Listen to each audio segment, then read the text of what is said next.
Hello, I'm Carmen, and I'm female. I've been battling self-esteem issues since I popped out of the womb, all thanks to my parents Neil and Jackie, and my perfect older sister Grace.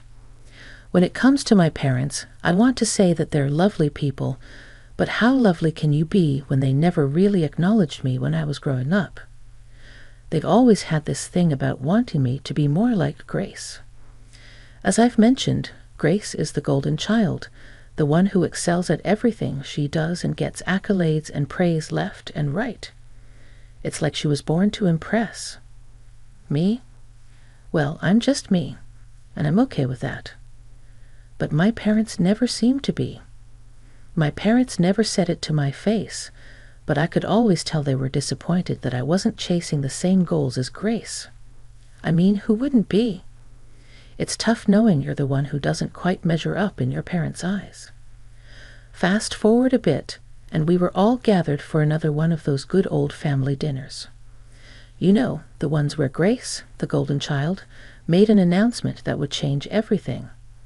She said she was getting married to her long-term doctor boyfriend, who was just as perfect as she was. I swear it was like watching a real-life Barbie and Ken living their best live, and I was ugly Betty watching from the nosebleeds. Of course, my parents erupted into applause, so proud of their daughter for achieving what they saw as the pinnacle of a strong and secure relationship. My mom was gawking at the ring, and my dad was shaking Harold's, Grace's hand so enthusiastically. "Careful, Dad, you might pop his arm off with all that shaking." "Oh, silly me. I'm just so excited." "Don't worry, dear. It's not like he can't fix it." "You're right. He's a doctor. I mean, look at that. I'm beyond blessed to have such a beautiful and talented daughter." Ouch. Now all that's left is Carmen. It's going to be tough to beat. Sweetie, honestly, darling, I wouldn't hold my breath. I'm only teasing, Con. Don't get upset, please. Double ouch.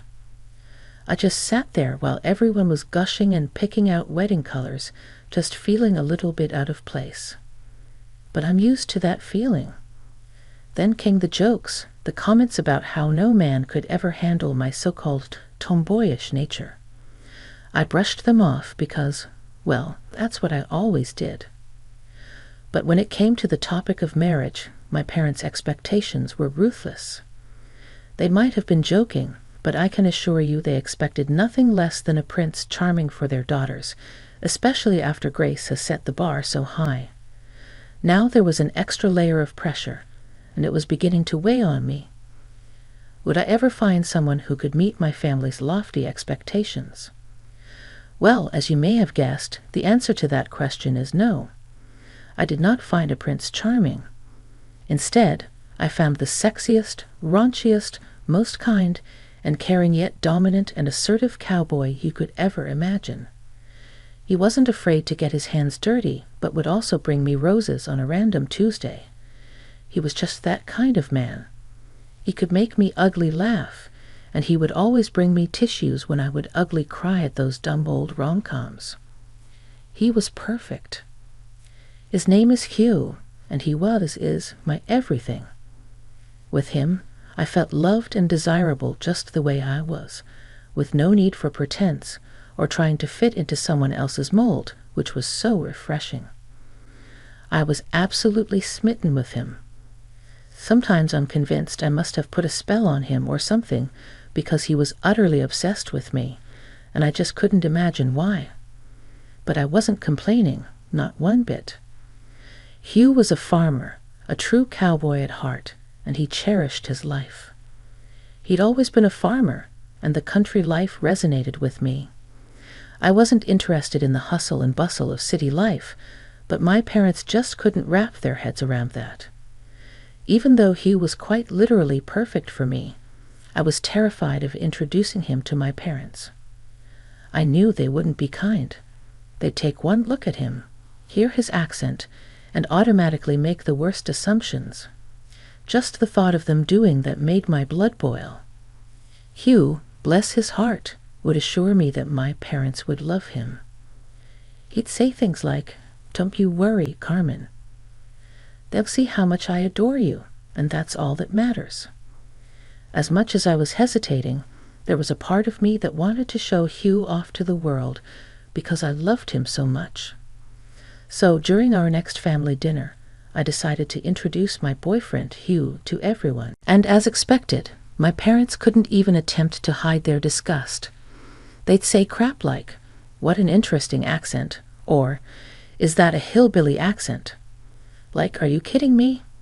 My man, being the strong person he is, took it like a champ. And every time I intervened to try and get my parents to shut up, he'd give my hand a squeeze and let me know that everything was okay. He seemed to be handling everything pretty okay until that dreaded question came up. "So, Hugh, what do you do for a living?" "I'm a farmer." Everyone in the room burst into laughter like Kevin Hart himself was in the room. Me and Hugh were just looking at each other like, "Oh boy, good joke." "Son, ma'am, with all due respect, I'm not joking." "What? There's no way you're a farmer, Jackie." "Obviously, he's pulling your leg, Mom."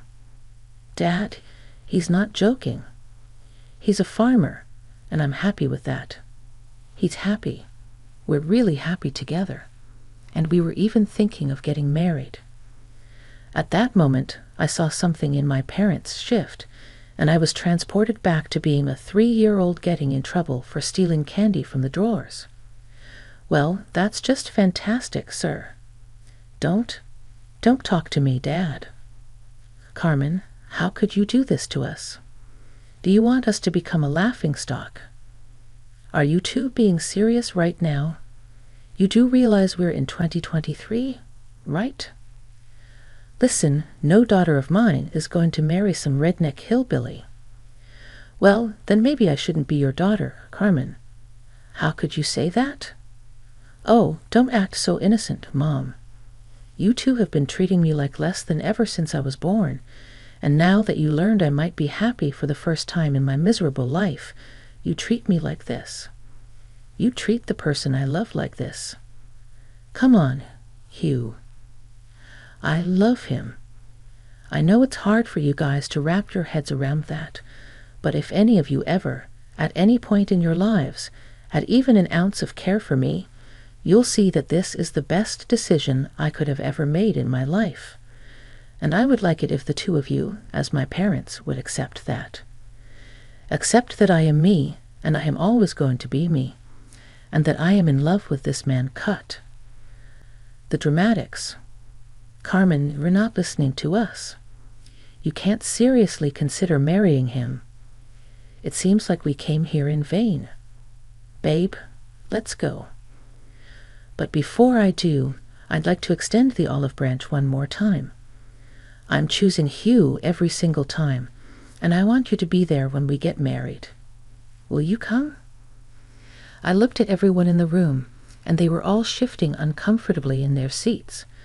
That's what I felt as me and Hugh drove back to the countryside after that awful excuse of a family bonding dinner, feeling so relieved. We knew that we belonged in the countryside, among the open fields and endless skies, and it wasn't up to anyone else to decide that for us. A few months later, after Hugh proposed to me under the night sky, I had sent out wedding invitations to my family, as one does. I was hoping that perhaps the time and the distance apart would allow my parents to cool down and use their brain cells. But alas, I was wrong. The RSVPs never came. Stupidly enough, I thought that perhaps they didn't get the letters in the mail because in my mind, there was simply no way that they would opt to miss their daughter's wedding. But when I called my parents, all they would do is decline my calls and leave my messages on read. I was so hurt, you all. I couldn't understand why they hated me so much. I was left feeling helpless, angry, and constantly in tears. And my husband, ever the smart one day sat me down when I was moping and told me, "Carmen, it's time to consider cutting emotional ties with your parents. I see you every day, and you look miserable. I'm so sorry that your parents treat you like crap. If only they could see what I could see, they'd beat themselves silly for realizing all the harm they've done to you. You deserve to be happy. Screw what Neil thinks, screw what Grace thinks, screw what Jackie thinks. Hell, screw what you think. I know that you deserve to be happy, and I'm ready to dedicate the rest of my life to proving that to you, even if you don't believe it for yourself. You're the best goddamn thing that ever happened to me, and I can't bear to see you waste your tears on people who are so miserable themselves. I began to realize that Hugh was right, as always. I chose this life because it made me happy, and I let those energy vampires toy with my emotions and make me forget what all this was for. I did this for me, for you, for us. I wanted the life that we were building together, and I owed it to myself to see it through and not be held back by my awful parents, their stupid expectations.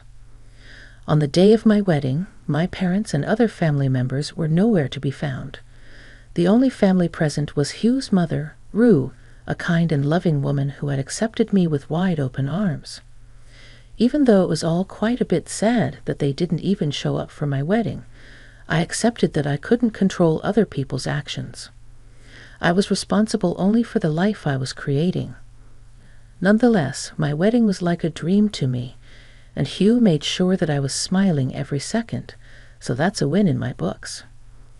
After marrying Hugh, we combined our resources to purchase a large piece of land in the countryside where we could live off the land and raise our future family in the peaceful environment we both cherished.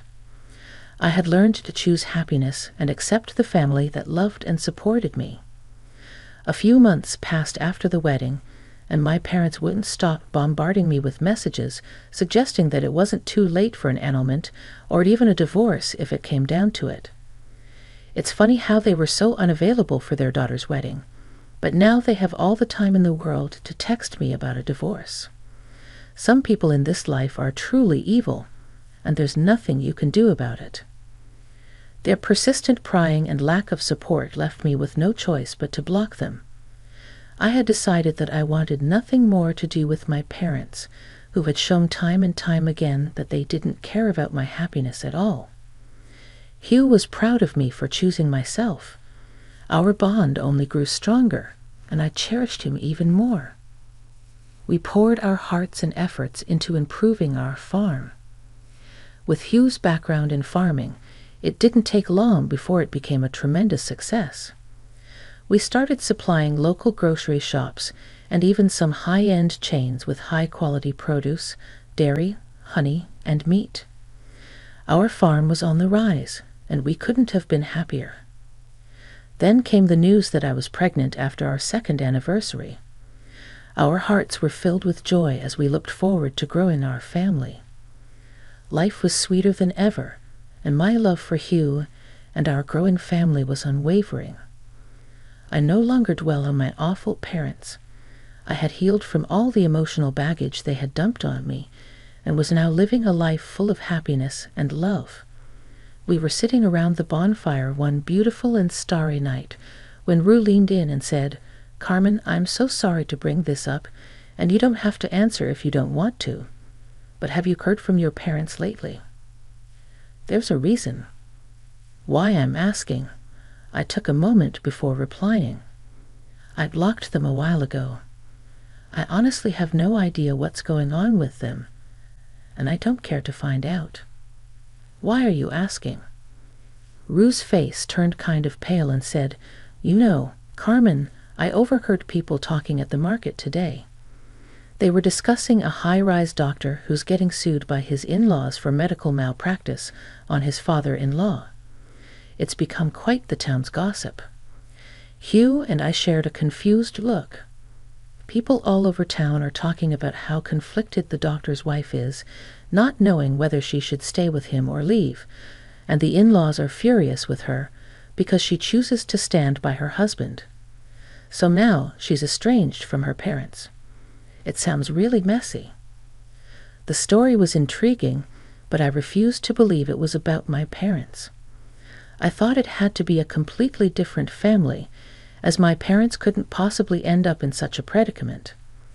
not the perfect golden child being disgraced. Surely hell would have frozen over first. Hugh and I decided to brush off the story Rue had told us, chalking it up to mere local gossip. Our life was so full, our farm flourishing, and with a baby on the way, we had little time to dwell on such matters. A couple of months later, we found ourselves at the farm participating in a massive interview with a local news station about our success story. I was unmistakably pregnant, which added to the buzz of it all. Honestly, we looked like your typical white picket fence family, except in the country, and we both beamed with excitement as we shared our journey and dreams to the interviewer, no doubt gaining us more success and fame. The interview was successful but long and exhausting. I obviously couldn't stand for extended periods, so we wrapped it up earlier than planned. As we drove back to our massive ranch house, we noticed a familiar car in the driveway. My heart sank as I realized it was my parents' car. What the hell are they doing here? We also noticed Rue's car in the driveway, which was unusual but made sense since there was no other way for Neil and Jackie to be here. Even then, Hugh and I were confused because my parents had never met Rue before, because they missed the wedding and refused to be a part of my life. I didn't know what I was supposed to be expecting, but I braced myself anyway. We cautiously entered our home, and there we found Neil and Jackie, and let me tell you, it was not looking good. My dad was in the wheelchair with a stomach bug, looking quite like the Tim Burton movie. Both of my parents looked exhausted and angry, like their faces had been so weary, as if they were traveling the desert for 40 days and 40 nights. The situation was confusing, to say the least. As we entered the room, Rue and my parents finally noticed our return. Rue broke the silence, saying, "Ah, you two are back. How did the interview go? Neil, Jackie, meet my son and my beautiful daughter-in-law. But I'm sure you don't need an introduction. What's going on? Oh, Carmen, my beautiful baby, we missed you so much, and we see what you've done for yourself out here, and you're pregnant. Yes, obviously. Why didn't you tell me? Why on earth would I tell you that? Oh, come on. Carmen, are you seriously still angry about what happened last time? I'll admit I had my doubts about this arrangement. Doubts more like full-blown reservations. Hugh, please, the way we spoke when we last saw each other, I wanted to put that behind us. What the hell are you two doing here? And what the hell happened to Dad? My parents began to tell Hugh and me their side of the story, looking embarrassed as they should. It turned out that the story that Rue had told us around the fire a couple of months ago was actually about my parents and Harold and Grace.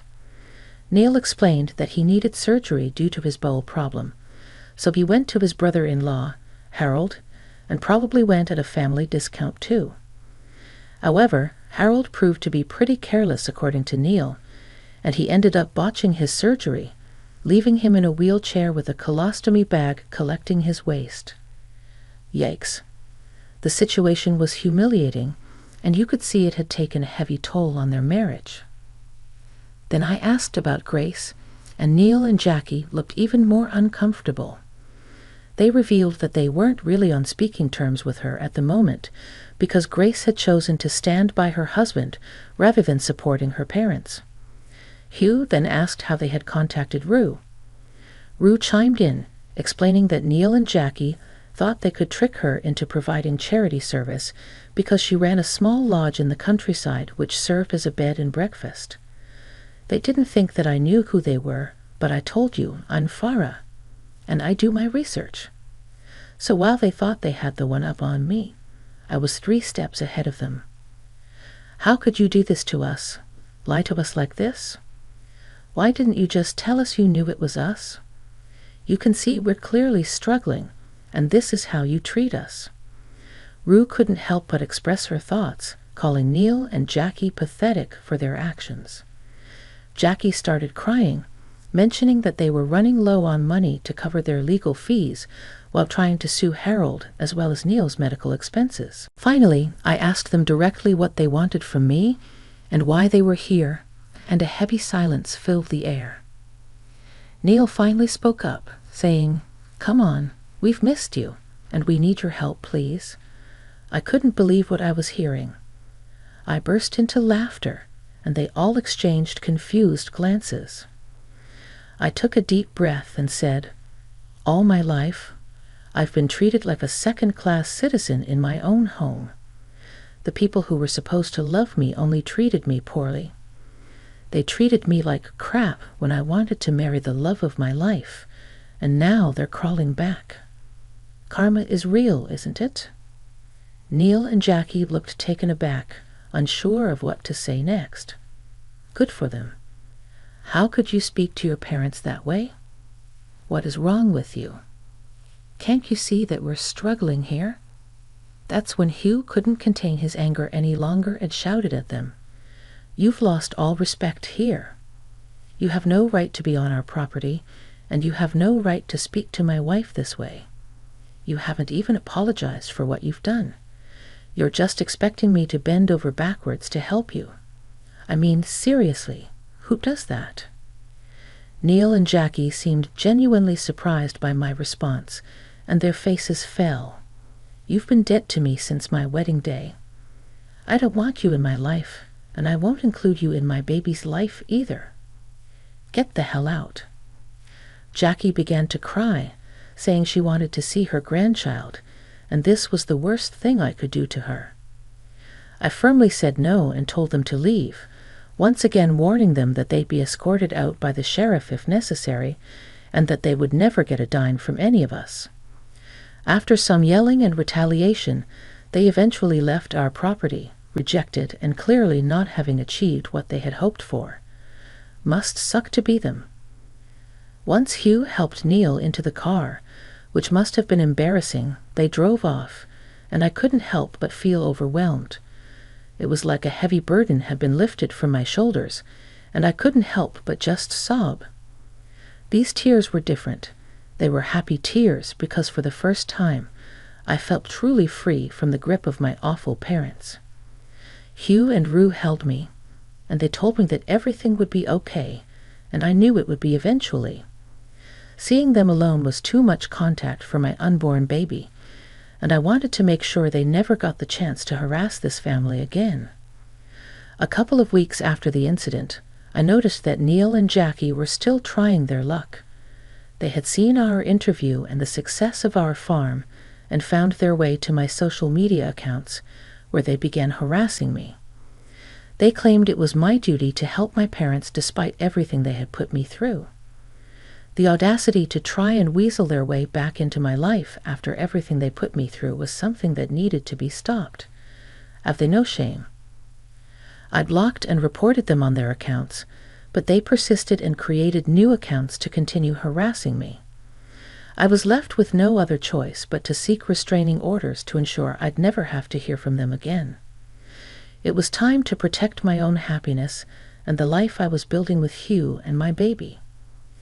I knew they were struggling, and that was the sweetest revenge I could ever get from them. The way that I needed them when I was growing up was how they needed me now, and all I did was reciprocate their actions, and clearly they were mad at that because they thought that they could get away with their neglect and abuse.